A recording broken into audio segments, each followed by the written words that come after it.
राधे राधे, जय माता की भक्तों। आप सभी का स्वागत करती हूँ स्पिरिचुअल ज्ञान साधना में और आप सभी से अनुरोध करती हूँ कि स्पिरिचुअल ज्ञान साधना को सब्सक्राइब कर लीजिए और बेल आइकन को प्रेस कर दीजिए ताकि आपको नई नई वीडियोस का नोटिफिकेशन। ओम नमो भगवते वासुदेवाय। जय माता की। राधे राधे भक्तों, कैसे हैं आप सभी लोग? आशा करते हैं सभी लोग बहुत अच्छे होंगे। बताने के लिए कमेंट में जय माता की राधे राधे अवश्य ही लिखिएगा। भक्तों, आज की वीडियो में हम आपको बृहस्पतिवार व्रत कथा सुनाएंगे। बृहस्पतिवार का व्रत अखंड सौभाग्य को देने वाला होता है। कहा जाता है कि जिन लोगों की शादी में विघ्न आ रहा है या शादी विवाह में देरी हो रही हो, उन्हें बृहस्पतिवार को केले के पेड़ का पूजन करना चाहिए और बृहस्पतिवार का व्रत अवश्य ही करना चाहिए। साथ ही जिन लोगों की विद्या में अवरोध उत्पन्न हो रहा हो और कुंडली में गुरु ग्रह से संबंधित कोई भी दोष हो, तो उन्हें इस प्रकार से बृहस्पतिवार का व्रत अवश्य ही करना चाहिए। बृहस्पतिवार का व्रत आपके जीवन के समस्त दुखों को दूर करने वाला होता है। धन धान्य सुख संपत्ति की प्राप्ति कराने वाला होता है। तो भक्तों, आज की वीडियो बहुत ही सुंदर होने वाली है। आज की वीडियो में बहुत ही सुंदर बृहस्पतिवार व्रत की कथा और आरती हम सुनेंगे। तो चलिए देर न करते हुए प्रारंभ करते हैं आज की ये सुंदर सी कथा। बोलिए गणेश भगवान की जय, बोलिए बृहस्पति देव भगवान की जय। आप सभी जानते होंगे कि बृहस्पतिवार के दिन केले के पेड़ की पूजा करनी चाहिए। 1 लोटा जल में हल्दी, गुड़ और चने की जो कच्ची दाल होती है वो, और साथ ही मुनक्का, इन सारी वस्तुओं से केले के पेड़ के जड़ में भगवान बृहस्पति देव का पूजन किया जाता है। बृहस्पति देव भगवान देव गुरु बृहस्पति हैं और भगवान विष्णु भगवान का ही स्वरूप हैं।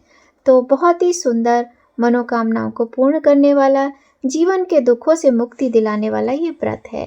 चलिए प्रारंभ करते हैं बहुत ही सुंदर बृहस्पतिवार की कथा। अतिश्री बृहस्पतिवार व्रत कथा। भारतवर्ष में एक प्रतापी और दानी राजा राज्य करता था। वह नित्य गरीबों और ब्राह्मणों की सहायता करता था। यह बात उसकी रानी को बिल्कुल भी अच्छी नहीं लगती थी। वह ना तो स्वयं गरीबों को दान देती और ना ही भगवान का पूजन करती थी, और राजा को भी दान देने से मना किया करती थी। एक दिन राजा शिकार खेलने वन को गए हुए थे तो रानी महल में अकेली थी। उसी समय बृहस्पति देव साधु वेश में राजा के महल में भिक्षा के लिए गए और भिक्षा मांगी। रानी ने भिक्षा देने से मना कर दिया और कहा, हे साधु महाराज, मैं तो दान पुण्य से तंग आ गई हूँ। मेरा पति सारा धन लुटाते रहते हैं। मेरी इच्छा है कि हमारा धन नष्ट हो जाए, फिर ना रहेगा बांस ना बजेगी बांसुरी। साधु ने कहा, देवी तुम तो बड़ी विचित्र हो। धन और संतान तो सभी चाहते हैं, पुत्र और लक्ष्मी तो पापी के घर भी होने चाहिए। यदि तुम्हारे पास अधिक धन है तो भूखों को भोजन दे दो, प्यासों के लिए प्याऊ बनवाओ, मुसाफिरों के लिए धर्मशालाएं बनवाओ। जो निर्धन अपनी कुंवारी कन्याओं का विवाह नहीं कर सकते, उनका विवाह करा दो। ऐसे और कई काम हैं जिनके करने से तुम्हारा यश लोक परलोक में फैलेगा। परंतु रानी पर उपदेश का कोई असर ना पड़ा। वह बोली, महाराज आप मुझे कुछ ना समझाएं। मैं ऐसा धन नहीं चाहती जो हर जगह बांटती फिरूं। साधु ने उत्तर दिया कि यदि तुम्हारी ऐसी इच्छा है तो तथास्तु।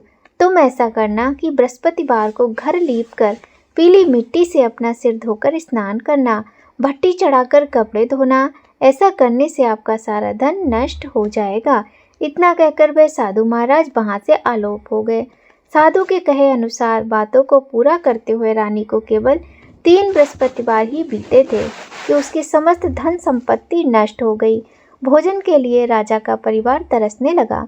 तब एक दिन राजा ने रानी से कहा कि रानी तुम यहीं रहो, मैं दूसरे देश को जाता हूँ, क्योंकि यहाँ पर सभी लोग मुझे जानते हैं, इसलिए मैं कोई छोटा कार्य भी नहीं कर सकता। ऐसा कहकर राजा परदेश चला गया। वहाँ वह जंगल से लकड़ी काट कर लाता और शहर में बेचता। इसी तरह से वह अपना जीवन यापन करने लगा। इधर राजा के परदेश जाते ही रानी और दासी दुखी रहने लगे। एक बार जब रानी और दासी को 7 दिन तक बिना भोजन के रहना पड़ा, तो रानी ने अपनी दासी से कहा कि हे दासी, पास ही के नगर में मेरी छोटी बहन रहती है, वह बड़ी धनवान है। तू उसके पास जा और कुछ ले आ ताकि थोड़ी बहुत गुजर बसर हो जाए। दासी रानी की बहन के पास गई। उस दिन गुरुवार था और रानी की बहन उस समय बृहस्पतिवार व्रत की कथा सुन रही थी।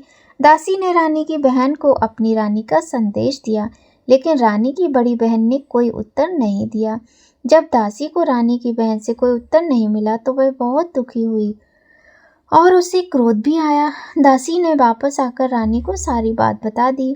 सुनकर रानी ने अपने भाग्य को कोसा और कहा कि कोई बात नहीं, जो सुख और दुख अपने और पराये का पता तो मनुष्य को वैसे भी विपत्ति के दिनों में ही चलता है। उधर रानी की बहन ने सोचा कि मेरी बहन की दासी आई थी, परंतु मैं उससे नहीं बोली, इससे वह बहुत दुखी हुई होगी। कथा सुनकर और पूजन समाप्त करके वह अपनी बहन के घर आई और कहने लगी, हे बहन, मैं बृहस्पतिवार का व्रत कर रही थी। तुम्हारी दासी जब मेरे घर आई थी, परंतु जब कथा होती है तब तक ना तो उठते हैं ना ही बोलते हैं, इसलिए मैं ना बोली। कहो दासी क्यों गई थी? रानी बोली, बहन तुमसे क्या छिपाऊं, हमारे घर तो खाने तक को अनाज नहीं है। ऐसा कहते कहते रानी की आंखें भर आईं। उसने दासी समेत पिछले 7 दिनों से भूखे रहने की बात की, अपनी बहन को विस्तार पूर्वक सारी बातें बताईं। रानी की बहन बोली, देखो बहन, भगवान बृहस्पति देव सभी की मनोकामना पूर्ण करते हैं। देखो शायद तुम्हारे घर में अनाज रखा हो। पहले तो रानी को विश्वास नहीं हुआ, पर बहन के आग्रह पर उसने अपनी दासी को अंदर भेजा तो उसे सचमुच अनाज से भरा एक घड़ा मिल गया। ये देखकर दासी को बड़ी हैरानी हुई। दासी रानी से कहने लगी, हे रानी, जब हमको भोजन नहीं मिलता तो हम व्रत ही तो करते हैं, इसलिए क्यों ना इनसे व्रत और कथा की विधि पूछ ली जाए ताकि हम भी व्रत कर सकें। तब रानी ने अपनी बहन से बृहस्पतिवार व्रत के विषय में पूछा। उसकी बहन ने बताया, बृहस्पतिवार के व्रत में चने की दाल और मुनक्का से विष्णु भगवान का केले की जड़ में पूजन करें, दिया जलाएं, व्रत कथा सुने और पीला भोजन करें। इससे बृहस्पति देव प्रसन्न होते हैं। व्रत और पूजन विधि बताकर रानी की बहन अपने घर को लौट गई। 7 दिन के बाद जब गुरुवार आया तो रानी और दासी ने व्रत रखा। गुड़साल में जाकर चना और गुड़ लेकर आई, फिर उससे केले की जड़ तथा विष्णु भगवान का पूजन किया। अब पीला भोजन कहाँ से आए, इस बात को लेकर दोनों बहुत दुखी थे। चूँकि उन्होंने व्रत रखा था इसलिए बृहस्पति देव उनसे प्रसन्न थे, इसलिए वे एक साधारण व्यक्ति का रूप धारण कर 2 थालों में सुंदर पीला भोजन दासी को दे गए। भोजन पाकर दासी प्रसन्न हुई और फिर रानी से बोली, रानी भोजन कर लो। तब रानी बोली, क्यों व्यर्थ में हमारी हंसी उड़ाती है? तो दासी बोली, नहीं नहीं, ये हंसी नहीं उड़ा रही हूँ। एक साधु महात्मा आए थे, वो 2 थालों में भोजन दे गए हैं। तो वो कहने लगी, तू ही भोजन कर। तो तब दासी ने कहा कि एक महात्मा आकर 2 थालों में हमें सुंदर पीला भोजन देकर गए हैं, इसलिए रानी आप भी भोजन कर लो। तब रानी और दासी ने साथ में मिलकर भोजन ग्रहण किया। उसके बाद वे सभी गुरुवार को व्रत और पूजन करने लगी। बृहस्पति देव भगवान की कृपा से उनके पास फिर से धन संपत्ति आ गई, परंतु रानी फिर से पहले की तरह आलस्य करने लगी।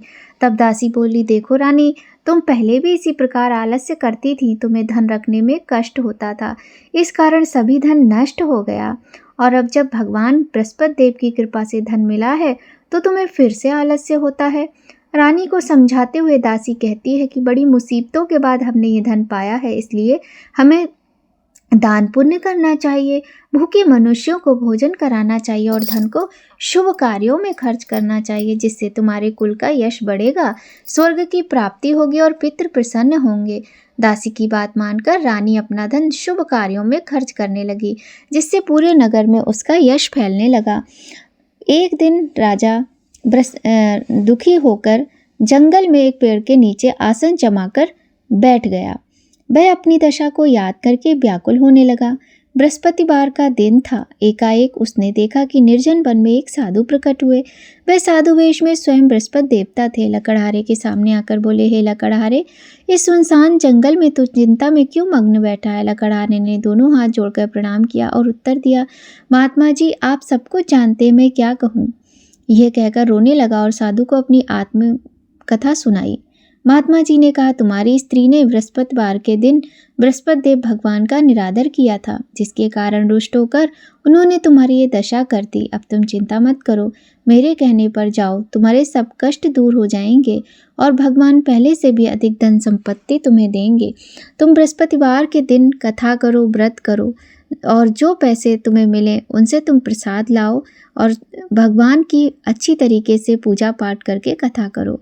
लकड़हारा कहने लगा कि मेरे पास तो पैसे ही नहीं है। तब साधु महात्मा ने कहा कि तुम चिंता मत करो, तुम जाओ और तुम्हें पहले से अधिक धन प्राप्त होगा। लकड़हारा अपने उसी प्रकार से लकड़ियों का गट्ठर लेकर शहर में बेचने गया। उसे सच में और दिनों से अधिक धन प्राप्त हुआ और बृहस्पतिवार का दिन आया। उसने गुड़ और चना खरीदा और मुनक्का खरीदा और भगवान की बृहस्पति देव भगवान की पूजा की कथा की।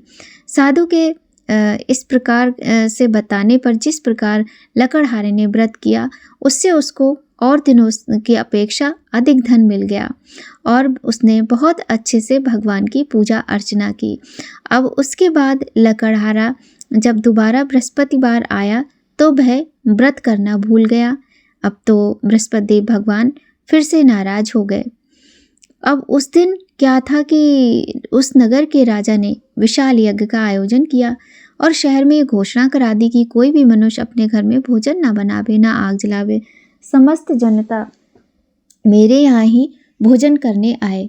इस आज्ञा को जो न मानेगा उसे फांसी की सजा दी जाएगी। इस तरह की घोषणा संपूर्ण नगर में करवा दी गई।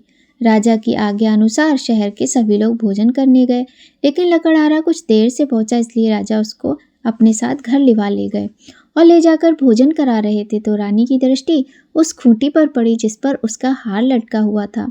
वह वहां पर दिखाई नहीं दिया।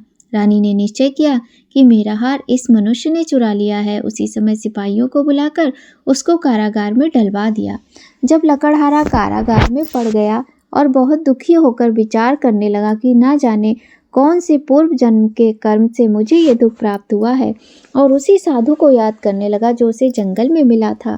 उसी समय तत्काल बृहस्पति देव साधु के रूप में प्रकट हो गए और उसकी दशा को देखकर कहने लगे, अरे मूर्ख, तूने बृहस्पति देव की कथा नहीं की, इस कारण तुझे ये दुख प्राप्त हुआ है।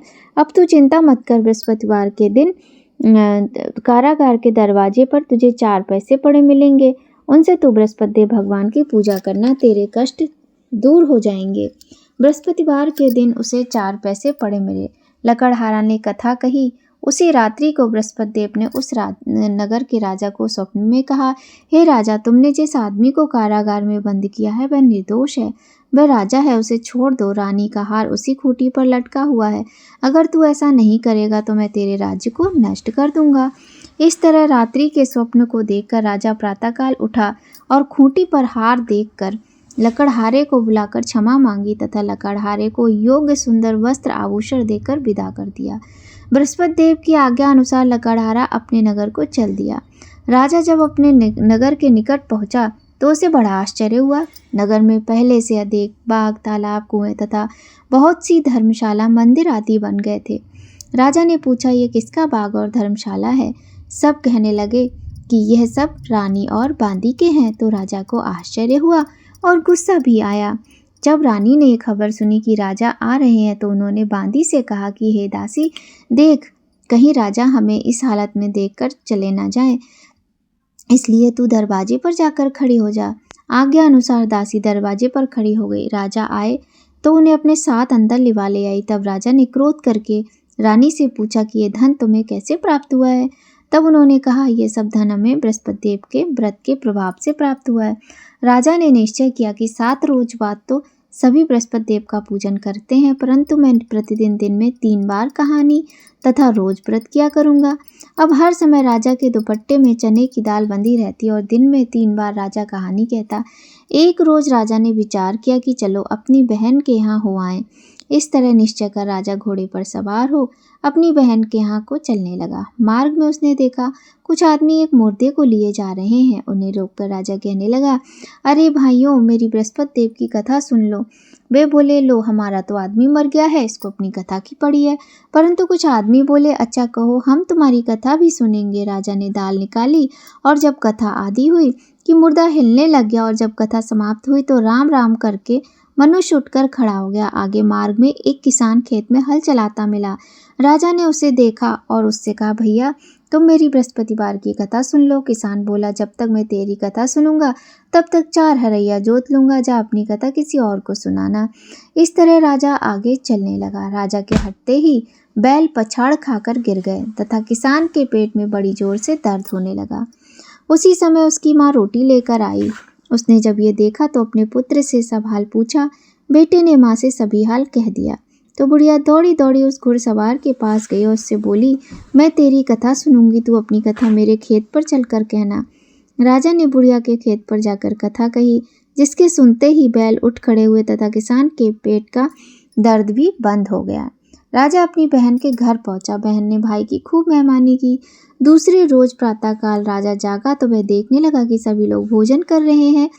राजा ने अपनी बहन से कहा, ऐसा कोई मनुष्य है जिसने भोजन ना किया हो, जो कि मेरी बृहस्पतिवार की कथा सुन ले।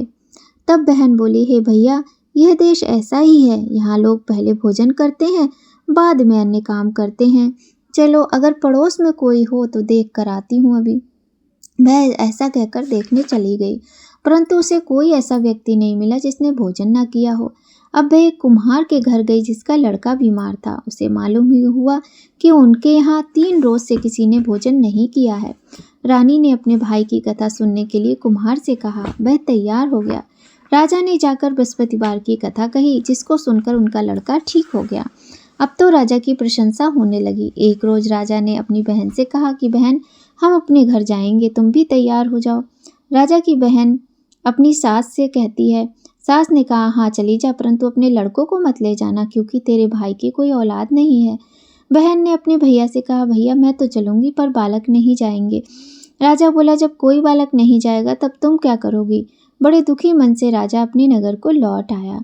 राजा ने अपनी रानी से कहा, हम निर्वंशी हैं, हमारा मुंह देखने का धर्म नहीं है और कुछ भोजन आदि नहीं किया।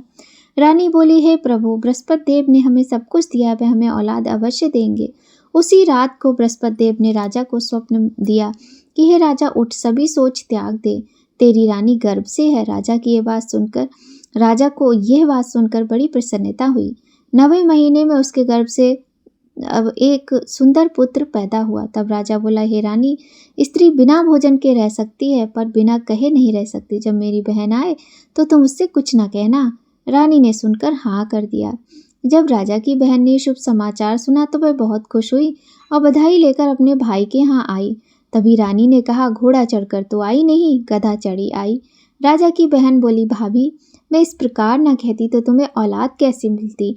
भगवान बृहस्पति देव ऐसे ही हैं, जैसी जिनके मन में कामनाएं हैं सभी को पूर्ण करते हैं। जो सद्भावना पूर्वक बृहस्पतिवार का व्रत करता है एवं कथा पढ़ता अथवा सुनता है, दूसरों को सुनाता है, बृहस्पति देव उसकी समस्त मनोकामनाओं को पूर्ण करते हैं। बोलिए बृहस्पति देव भगवान की जय।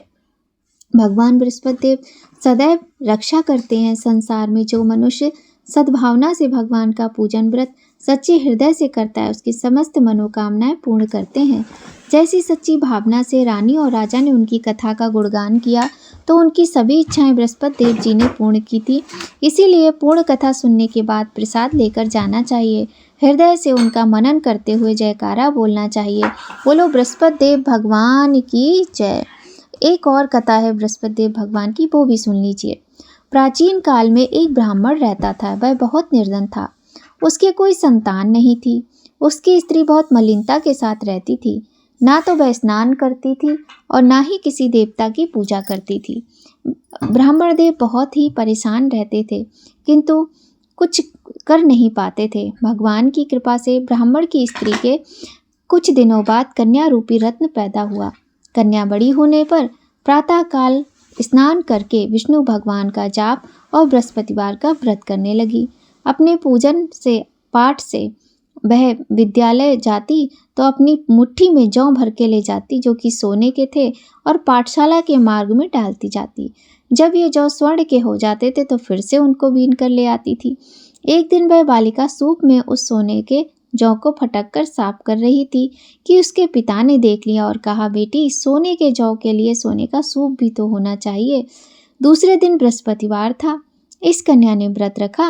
और बृहस्पति देव से प्रार्थना करके कहा, मैंने आपकी पूजा यदि सच्चे मन से की है तो मुझे सोने का सूप दे दो भगवान। बृहस्पति देव ने उसकी प्रार्थना स्वीकार कर ली। रोजाना की तरह वह कन्या जौ फैलाती हुई जाने लगी। जब लौटकर जौ बीन रही थी तो बृहस्पति देव की कृपा से उसे सोने का सूप मिला। उसे वह घर ले आई और उसमें जौ साफ करने लगी, परंतु उसकी माँ का वही ढंग रहा। एक दिन की बात है कि वह कन्या सोने के सूप में जौ साफ कर रही थी। उस समय शहर का राजपुत्र वहां से होकर निकला। इस कन्या के रूप और कार्य को देखकर मोहित हो गया तथा अपने घर आकर भोजन तथा जल त्याग कर उदास होकर लेट गया। राजा को इस बात का पता लगा तो अपने प्रधानमंत्री के साथ उसके पास गया और बोले, हे बेटा, तुम्हें किस बात का कष्ट है? किसी ने अपमान किया है या जो भी कारण हो सो कहो, मैं वही करूँगा जिससे तुम प्रसन्न रहो।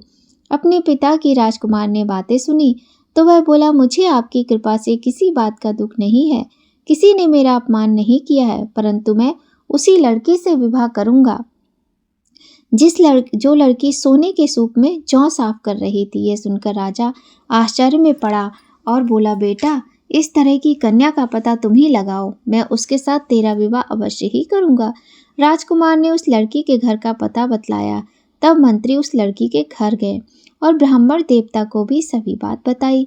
ब्राह्मण देवता राजकुमार के साथ अपनी कन्या का विवाह करने के लिए तैयार हो गए तथा विधि विधान के अनुसार ब्राह्मण की कन्या का विवाह राजकुमार के साथ हो गया। कन्या के घर से जाते ही पहले की भांति उस ब्राह्मण देवता के घर में गरीबी का निवास हो गया। अब भोजन के लिए भी अन्न बड़ी मुश्किल से मिलता था। एक दिन दुखी होकर ब्राह्मण देवता अपनी पुत्री के पास गए। बेटी ने पिता की दुखी अवस्था को देखा और अपनी माँ का हाल पूछा। तब ब्राह्मण ने सभी हाल कहा। कन्या ने बहुत सा धन देकर अपने पिता को विदा कर दिया। इस तरह ब्राह्मण देव का कुछ समय सुखपूर्वक व्यतीत हुआ। कुछ दिन बाद फिर वही हाल हो गया। ब्राह्मण फिर अपनी कन्या के यहाँ गए, सारा हाल कहा तो लड़की बोली, पिताजी, आप माता जी को यहाँ लिवा लाओ, मैं उसे विधि बता दूंगी जिससे गरीबी दूर हो जाएगी।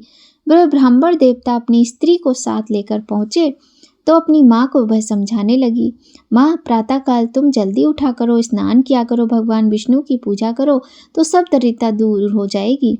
परंतु उसकी माँ ने एक भी बात नहीं मानी। वह प्रातःकाल उठकर अपने पुत्री के बच्चों की जूठन को खाने लगी। इससे उसकी पुत्री को बहुत गुस्सा आया और एक रात को कोठरी से सभी सामान निकाल दिया और अपनी माँ को उसमें बंद कर दिया। प्रातःकाल उसे निकाला तथा स्नान आदि करा के पाठ करवाया तो उसकी माँ की बुद्धि ठीक हो गई और वह फिर प्रत्येक बृहस्पतिवार को व्रत रखने लगी। इस व्रत के प्रभाव से उसके माँ बाप बहुत धनवान और पुत्रवान हो गए और बृहस्पति देव के प्रभाव से इस लोक के सुख भोग कर स्वर्ग को प्राप्त हुए। बोलिए प्रबृहस्पति देव भगवान की जय। बोलिए विष्णु भगवान की जय।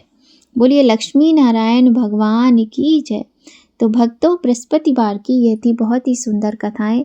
आपको कैसी लगी? अगर थोड़ी भी अच्छी लगे तो लाइक ज़रूर कीजिएगा।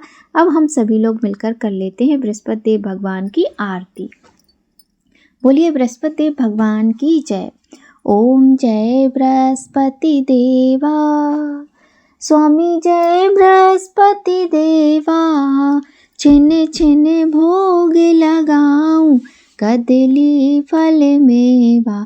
ओम जय बृहस्पति देवा, तुम पूर्ण परमात्मा, तुम अंतर्यामी, स्वामी तुम अंतर्यामी, जगत पिता जगदीश्वर, तुम सबके स्वामी। ओम जय बृहस्पति देवा, चरणामृत निज निर्मल, सब पातक हरता, स्वामी सब पातक हरता, सकल मनोरथ दायक, कृपा करो भरता। ओम जय बृहस्पति देवा, तन मन धन अर्पण कर, जो जन शरण पड़े, स्वामी जो जन शरण पड़े, प्रभु प्रकट तब होकर, आकर द्वार खड़े। ओम जय बृहस्पति देवा, दीन दयाल दयानिधि, भक्तन हितकारी, स्वामी भक्तन हितकारी, पाप दोष सब हरता भव बंधन हारी। ओम जय बृहस्पति देवा सकल मनोरथ दायक सब संशय हारो। स्वामी सब संशय हारो। विषय विकार मिटाओ संतन सुखकारी। ओम जय बृहस्पति देवा जो कोई आरती तेरी प्रेम सहित गावे। स्वामी प्रेम सहित गावे। ज्येष्ठानंद कंद सो निश्चय फल पावे। ओम जय बृहस्पति देवा। ओम जय बृहस्पति देवा। स्वामी जय बृहस्पति देवा। छिन छिन भोग लगाऊं कदली फल मेवा। ओम जय बृहस्पति देवा। बोलो बृहस्पति भगवान की जय। तो भक्तों आज की वीडियो में बस इतना ही। आज की वीडियो आपको कैसी लगी कमेंट करके ज़रूर बताइएगा। अगर आपको थोड़ी भी वीडियो हेल्पफुल हो तो वीडियो को लाइक करें और यदि चैनल पर पहली बार आए हैं तो चैनल को सब्सक्राइब करें, बेल आइकन को प्रेस कर दें ताकि आपको महत्वपूर्ण वीडियोस का नोटिफिकेशन समय पर मिलता रहे। भक्तों भगवान बृहस्पति देव की कृपा आप पर सदा बनी रहे। जय माता की भक्तों। राधे राधे।